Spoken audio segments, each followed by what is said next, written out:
DJ Vicky बाबू hi tech सिसहानिया। DJ Vicky बाबू hi tech सिसहानिया। Mobile number 7408648669।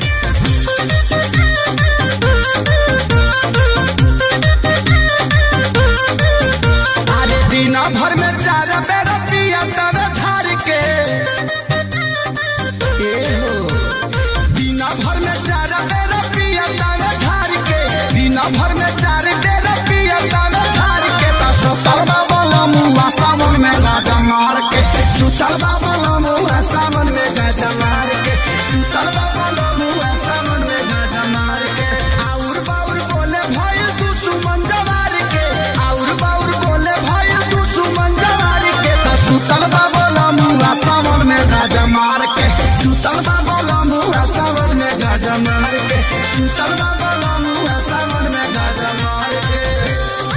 DJ Vicky बाबू हाईटेक सिसहानिया।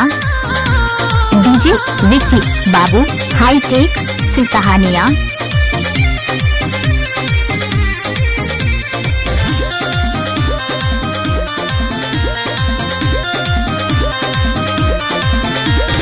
दुआरा पकइले बाबाड़ा काई खेला। लोगावा देखेला के हुसेल फी खींचेला। दुआरा पकइले बाबाड़ा काई खेला। लोगावा देखेला के हुसेल फी खींचेला। बगड़ी बनाइले बलुगी अपन फार के। बगड़ी बनाइले बलुगी अपन फार के। सुतल बाबा मुआ सावन में गाजा मार के। सुतल बाबा मुआ सावन में गाजा मार के। सुतल बाबा मुआ सावन में गाजा मार के। डीजे विक्की बाबू हाईटेक सिसहानिया।